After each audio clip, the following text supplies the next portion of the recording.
నీ హృదయం అంతటితో యెహోవాను నమ్ముకొనుము. నీ స్వబుద్ధిని ఆధారపడకము. నీ మార్గములన్నింటిలో ఆయనను గుర్తించుము. అప్పుడు ఆయన నీ త్రోవలను సరిచేయును. సామెతల గ్రంథము 3వ అధ్యాయము 5, 6 వచనములు. మన జీవితంలో చాలాసార్లు ఏమి చేయాలో తెలియక గందరగోళం వస్తుంది.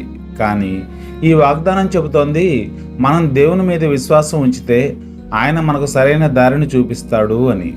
ప్రియ సహోదరి సహోదరులారా, చాలాసార్లు సందిగ్ధ పరిస్థితులు ఎదురవుతాయి మన జీవితంలో. అప్పుడు ఏ దారి తీసుకోవాలో అర్థం కాకపోయేసరికి చాలా సమయం వృధా అవుతుంది. అప్పుడు మనం మన బుద్ధిపై ఆధారపడడానికి ప్రయత్నిస్తాం. కానీ దేవుని వాక్యం మనకు ఒక స్పష్టమైనటువంటి మార్గాన్ని చూపిస్తుంది. హృదయం అంతటితో కూడా దేవుని నమ్మాలి మనం. నీ హృదయం అంతటితో యెహోవాను నమ్ముకొనుము అని ఈ వాక్యం చెబుతోంది. దీని అర్థం సగం విశ్వాసంతో కాదు, సంపూర్ణ విశ్వాసంతో దేవుని మనం విశ్వసించాలి. మన పరిస్థితులు ఎలా ఉన్నా కూడా మనకు దేవుడు మంచే చేస్తాడు అని నమ్మాలి.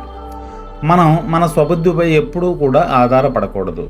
మన ఆలోచనలు పరిమితమైనవి, కానీ దేవుని జ్ఞానం అపారమైనది. మనకు ఒక దారి సరిగా అనిపించినా అది సరైనదే అని కాదు. అందుకే దేవుడు సలహా లేకుండా నిర్ణయాలు తీసుకోకూడదు. ప్రతి మార్గంలో కూడా దేవుని గుర్తించాలి.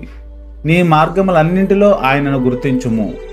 మన పనులు, నిర్ణయాలు, సంబంధాలు ప్రతి దాంట్లో కూడా దేవుని చిత్తాన్ని అడగాలి. ప్రార్థన ద్వారా ఆయనను మన జీవితంలో భాగం చేయాలి. దేవుడు మన త్రోవలను సరిచేస్తాడు.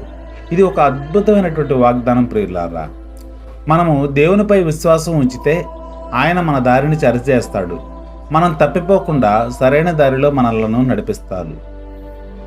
ప్రియమైన వారలారా, ఈరోజు మనం ఒక నిర్ణయం తీసుకుందాం. మనం మన బుద్ధిపై కాకుండా దేవునిపై ఆధారపడదాం. ఆయన మన జీవితాన్ని అద్భుతంగా నడిపిస్తాడు.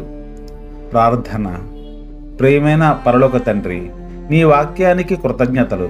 నిన్ను సంపూర్ణంగా నమ్ముకునే విశ్వాసము నాకు ఇవ్వుము. నా ఆలోచనల కన్నా నీ చిత్తమే నడిపించుగురుగాక. నా జీవిత మార్గాలను సరిచేసి నన్ను దారిలో నడిపించుము. యేసు నామములో ప్రార్థిస్తున్నాము తండ్రి. ఆమెన్.